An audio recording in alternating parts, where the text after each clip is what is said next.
No, I'm really excited about Wonder Woman, and I meant to have a photo so I could link it up.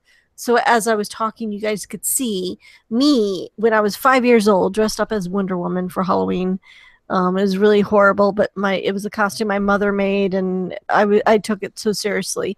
But I grew up really loving Wonder Woman and wanting to be Wonder Woman, and um so I'm really excited about it. And there's all these articles out there lately that I don't know, like everything I see so far, I've seen very few. I guess in the last week or so we've heard that maybe Wonder Woman might be good. And then I don't know if this is a backlash on DC Comics or their movies, or is this a backlash on it because it's a female superhero?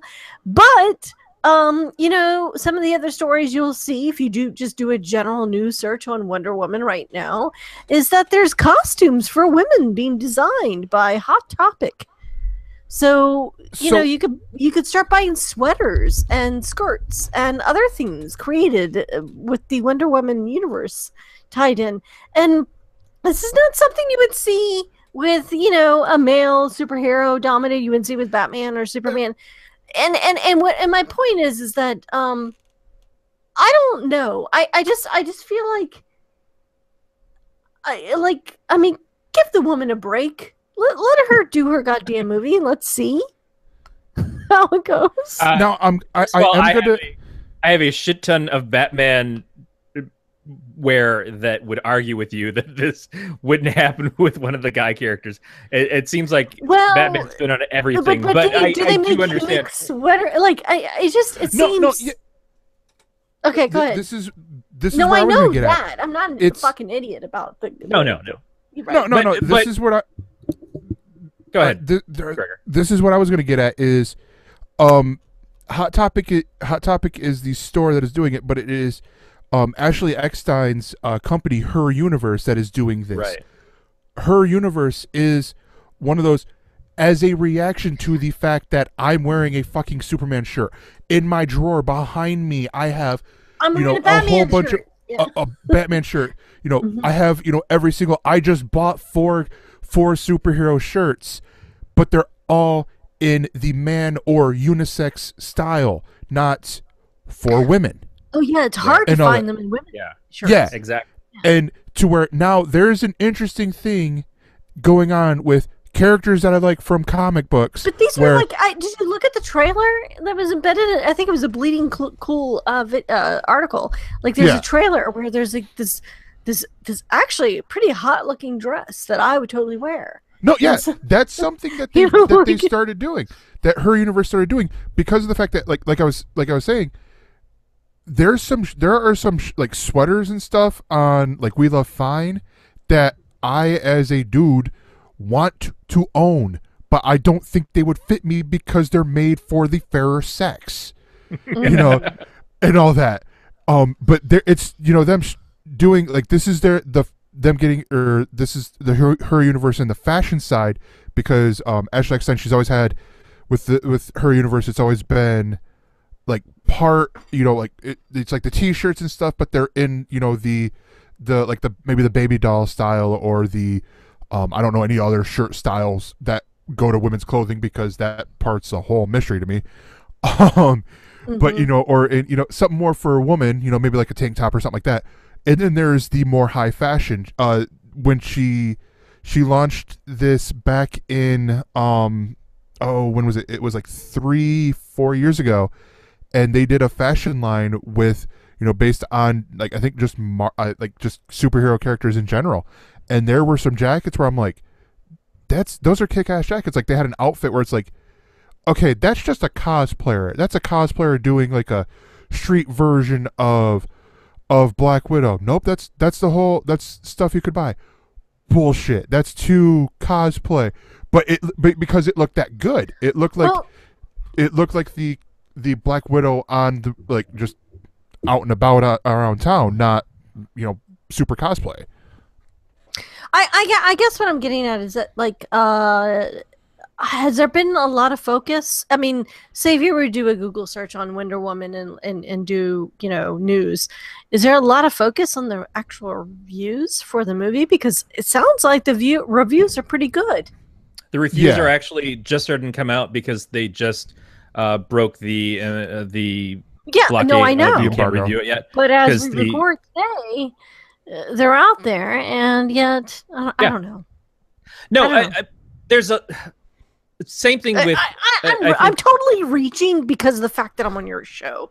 Trust me, 100%. It's okay. What I think was there's some trepidation because, as we mentioned earlier, some people did not react to the other DC movies very well. They've been both successful and criticized. Right. And so there's been a lot of curiosity as to whether or not Wonder Woman, not only being another movie in that universe, but also she's a woman. Because it is a woman. And because Wonder Woman as a character is so important. And Gregor and I have talked about this at length. I want Wonder Woman to be incredibly successful because it's Wonder Woman. And it's necessary for this film to succeed because been so long. We have had multiple Superman films. Catgirl or right. We've had multiple movies with Superman. We've had multiple movies with Batman. We've had now the entire Marvel universe that still hasn't had a female. No, it is very important. It is very important that Wonder Woman do well. Yeah, but also because it's Wonder Woman herself is to me one of the giant icons. If you asked me tomorrow, if DC came to me with the opportunity of which DC character out of the whole Justice League would you want to write, as much as through my fandom in my life has been Batman related stuff, I really kind of want to write Wonder Woman because I see so much in this character that I don't think has been expressed in the last few years because people just haven't seemed to get it. Every once in a while you get a great creator. You'll get a Gail Simone, you'll get a Greg Rucka, you'll get somebody who can do something really fantastic with Brian Azzarello. Brian Azzarello did a lot of great stuff in the Wonder Woman book, but I don't know that he necessarily did Wonder Woman right. Yeah. That's an argument for another day. But at any rate, I really want this movie to be great. But there are questions because one of the problems I had seeing the previews for it as they were coming out was that she didn't say a lot in the trailers. It seemed like everything was coming from Chris Pine's character, Steve Trevor, or from the Etta Candy character, but Diana herself wasn't getting to talk a lot until most recently. The first real trailer that came out for it, they started letting her story actually show up on the screen, and then I got excited again. And I want the movie to be about her. I want it to star her. I don't want it to be all these other characters running around and doing all of the like, we get the best lines and we can do this other stuff, and she just shows up in the costume and kicks ass. Yes, I expect she's going to kick ass. Gal Gadot kicks ass in the stuff that she's in. If you watched her in the Fast and the Furious movies, I'm not a big fan of those movies, but I felt like she had a real presence and it stood out. There is just something about her as an actress and as a woman that kind of works in this character. But I want to see Wonder Woman be all the things that Wonder Woman is, and emphasize things like truth and justice and power. Fighting for her rights in her satin tights. Yes. And she's got a lot to live up to as well because of that show. Because yes, that show is 70s, and the 70s silliness and everything, but it's a beloved show to this day. We still think of Linda Carter in that costume and as Wonder Woman. Yeah. And it's just as much an icon to me as Christopher Reeve as Superman or Adam West as Batman.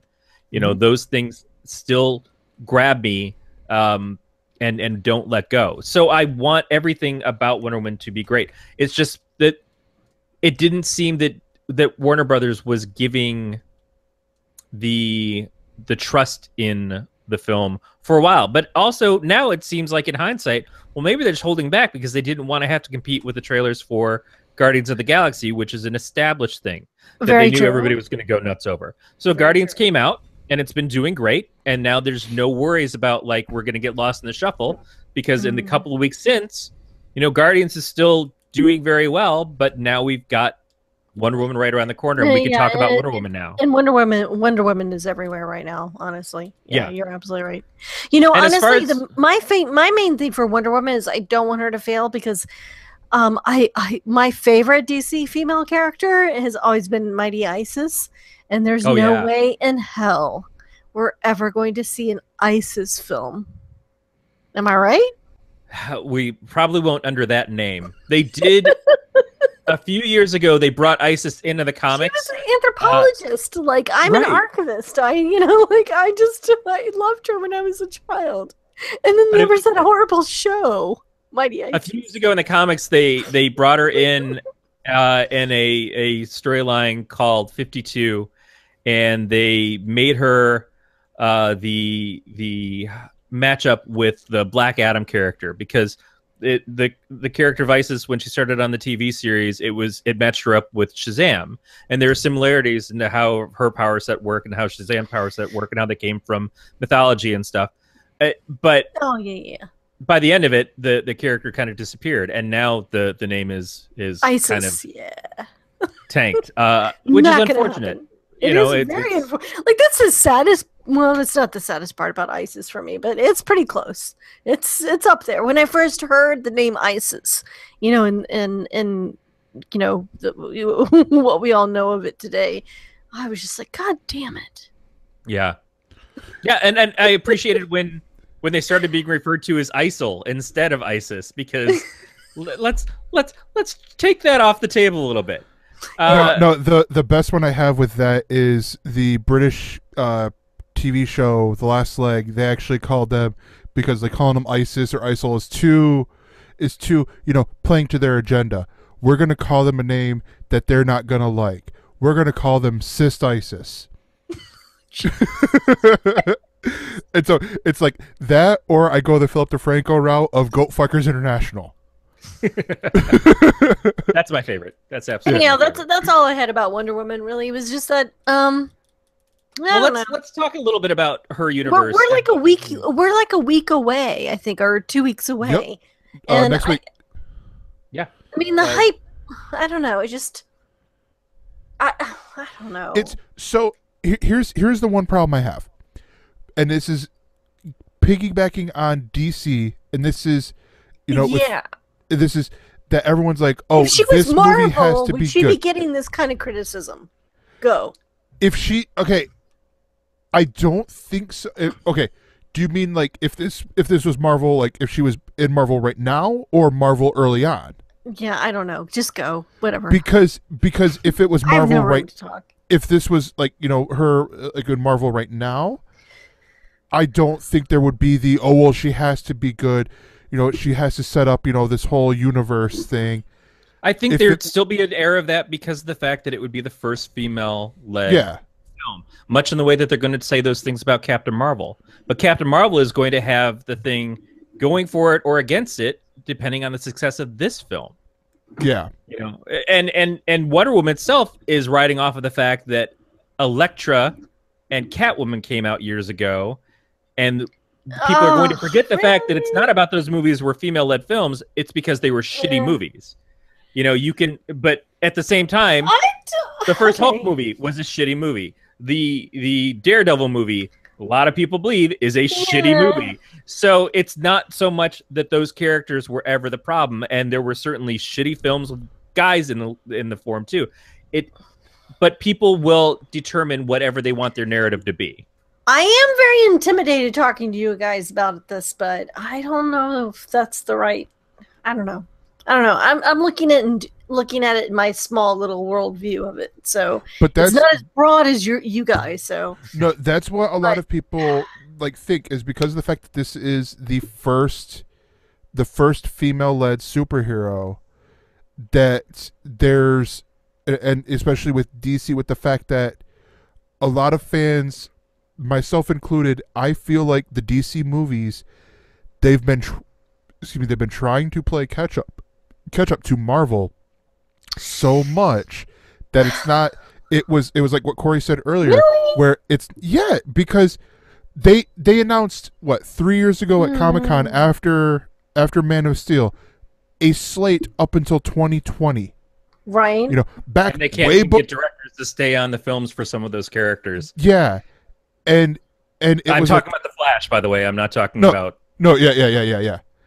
And it's one of those things like I could see that play from Marvel, because Marvel at that point had 5-6 years or more of movies, and Marvel's been having success with movies like Guardians, which does not have a huge following like Superman, Batman, or Wonder Woman. Yeah. Marvel's been having success with movies like Ant-Man and Doctor Strange, which are not known properties in the way that the Trinity are, or even Justice League is.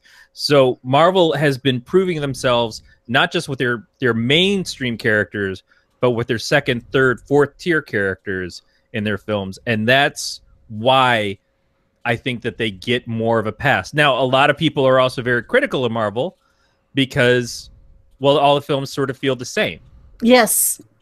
And that's a very valid criticism, and I completely agree with that. I have also found that as they've gone on, some of the Marvel films for me have not been as successful as far as what I've enjoyed before.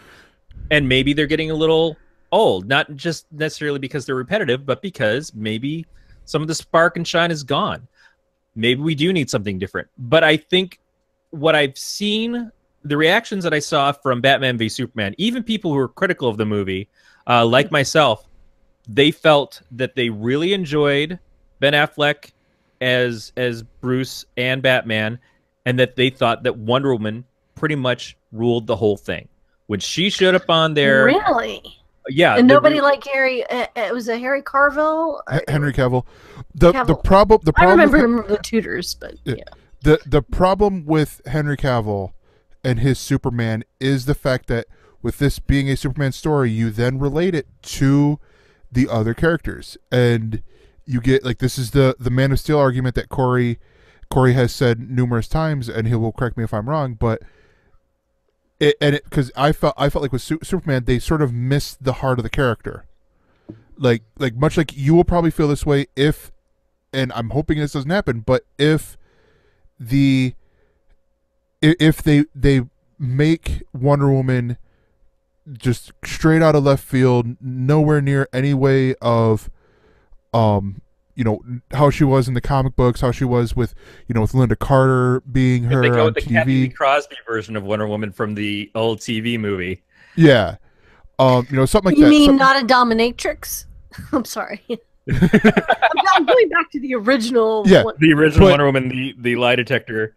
But but like Beatmaster's saying with, you know, with both Man of Steel and Batman vs Superman, Superman in there is played a lot like a Messiah, like a Jesus type character, which it makes sense because of his power set, but then it's also like you get, like Corey mentions, where you got Jonathan Kent, who does not behave like Jonathan Kent.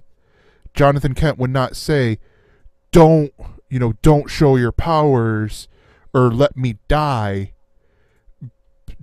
out of fear and stuff like that.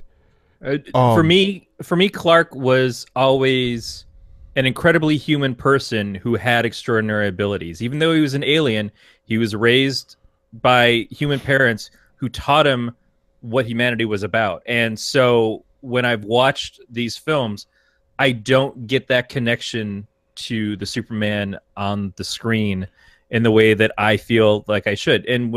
But I'm spoiled by things like Christopher Reeve's version of the character. Yeah. I'm spoiled by the comics that I read for a long time. And it seemed to me that watching Man of Steel, it was like watching Superman from the outside. You never really get into his head. You never really get into his real motivations. And when I watched Batman v Superman, that's kind of what they did with Wonder Woman too, because she's a mystery in it. So you didn't get that with Man of Steel, but so are you saying you didn't get it with Man of Steel, or you didn't get it with Batman versus Superman? I got even less of it in Batman versus Superman. It seemed like he was hardly a character in it. Of course, but we just got Man of Steel, so like coming from but that, I didn't feel it in Man of Steel either.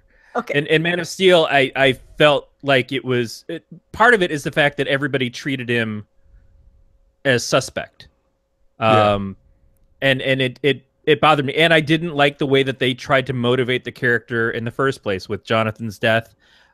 with the maybe you shouldn't save the kids on the bus.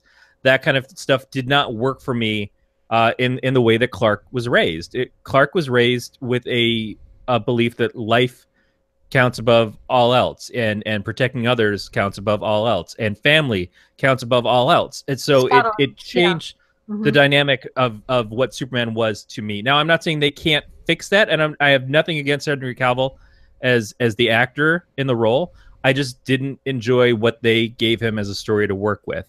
I felt like from the previews and stuff I saw for the movie, I was sold a film that was going to be one thing, and then when I sat there and watched it, it was something else entirely. And so that's how I reacted to it. But again, it's not to say that I'm right. It's just that what I want out of a Superman film was not what they gave me. I felt much more in tune with the idea of what Superman was from things like the Iron Giant. That to me spoke more of what I see as heroism. But again, we're talking about Superman in a Wonder Woman segment. Wonder Woman matters to me more because she's not Superman, she's not Batman, and we can't treat her the same as we treat those characters. I don't want her to be treated the same, and I want her mythology to be a part of the whole story. So it's not just I want Wonder Woman fighting Nazis, even though that's where she started out, and that's not what she's going to be in this because they put her before that. I want to understand her connection to the Amazons. I want to understand her connection to her heritage, to the gods and everything else. I want to explore all that stuff because that's what makes her so amazing. She encompasses so many different things. And on top of that, she's a warrior, but she's also a peacemaker. You know, she's someone who goes to people and tries to stop war before fighting. And I was worried again because she'll make a hawk a dove. She kicks so much ass in Batman v Superman, but I like her even more when she's not physically kicking ass. There's just so much about her that I really respect and love as a character, and I just want to see them get that right. And so I don't want it to be a action movie just for the sake of being an action movie, but at the same time, they need to put some of that in there because maybe guys aren't going to go see that movie if that's not there. You know, how many men saw Tomb Raider in the theater when it came out? I don't know. I don't know how the film did off the top of my head. But I'm hoping that they will be able to look past the fact that this is a film starring a female lead and a female character, and they're not going to have to trick people in the way that Disney did by saying, well, we can't name our princess movies after princesses. We have to call it Tangled. You know, we have to call it Brave. We have to do these things to make you not realize that this is going to be a movie starring a woman. I think that Wonder Woman should be front and center in her own film. Well, hey, I'm going to make a suggestion to you guys publicly, because I know we got to wrap this up. But I want to say this in front of the world that if you don't have someone in the next month or the weeks following the release of Wonder Woman, and we've all seen it, I would love to come back and talk about it with you guys. Open invitation. Okay, all right. So I just plugged myself there. Yay!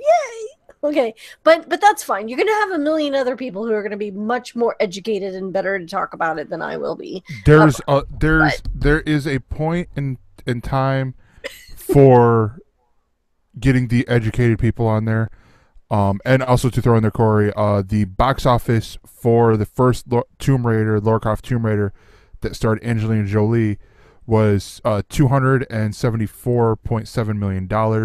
They had a budget of $115. Yeah, so not a runaway success of the action superhero genre stuff today, but still, I mean, it earned itself a sequel. Yeah, but I mean, because with this, like, honestly, like Corey said earlier, our show here is about what the things that we are passionate about. You are passionate, Jackie, about Wonder Woman because you grew up, you know, with Wonder Woman. That's much like why you saw a little bit of the passion when in the Venom story, because I grew up on Spider-Man. Spider-Man was the guy that, you know, I watched, you know, because that was what on Saturday morning cartoons. I always dig Spider-Man, yeah. Yeah. And So I mean, it's one of those, like, you know, he'll always be the first superhero that I really got into, and then, you know, it later expanded to the X-Men and to Iron Man, and I think Fantastic Four had one out at the same time. Um, and then later went with X-Men and X-Men and X-Men because they kept doing X-Men cartoon shows, and then occasionally would do a Spider-Man show. I sort of missed the MTV one, by the way, with Neil Patrick Harris voicing Spider-Man. But I mean, and it's one of those, like, I could, you know, we could, you know, if we could, and you'll get like you know, someone who knows, like, who is, like, you know, deep Marvel or DC or, you know, specific character history on here, great, you know. But if we can get passionate people in here talking about the stuff that they like, you know, like why they liked it, why they didn't like it, even better. Because I mean, you know, then it's like, you know, real people, like, hey, you know, like, well, Jackie seems like a sort of person like I am, and she, you know, loved the movie. I think I'm gonna love the movie too. You know, that's how I always look at it. Like, I always look at people like, you know, it seems like they have a similar opinion that I do. So, what do they think of this? I appreciate that. Yeah. Thank you. Yeah, and I talked about this, I think, a little bit last week. My wife is not into comic books. My wife is not into the Marvel or DC universe stuff or anything. She likes Spider-Man somewhat, and I remember seeing those movies with her, the first one at least. But honestly, I was super excited when I got to take her the first time to see Guardians of the Galaxy. I went and saw it by myself because that's the way I usually do the super movie stuff, is I go and I see it by myself, and I just, like, that's how it is. When I saw it, I instantly said, my wife is going to like this movie. My wife will want to see this movie. And so I took her to see it, and she loved it. And then I think she bought me the Blu-ray for it and everything. And then when the second one came out, I just kind of waited to see if she was going to have the interest to go see this one. And yeah, she's like, yeah, we got to go see that. We saw it together. And again, she loved it. And that makes a difference to me because she's not the super fan. But I am her fan, you know, and her enjoying this matters to me. It makes me enjoy it that much more. It's something that we get to share together, and she doesn't come at it from the years and years of reading the comics and knowing the history and the creators and everything else. She comes at it as it was just a great movie. And sometimes that's all we need someone on here to say, is that, did you like this movie? You know, not because you're a Marvel person or a DC person or a Valiant person or whatever, but just because did this movie, it's better in some ways that you don't have that history, because you just come into it without an expectation and you just say, yeah, this movie was great. I was excited. I was happy. This is exactly what I wanted to see from it. That to me is just as important, if not more important, than our opinions as nerds.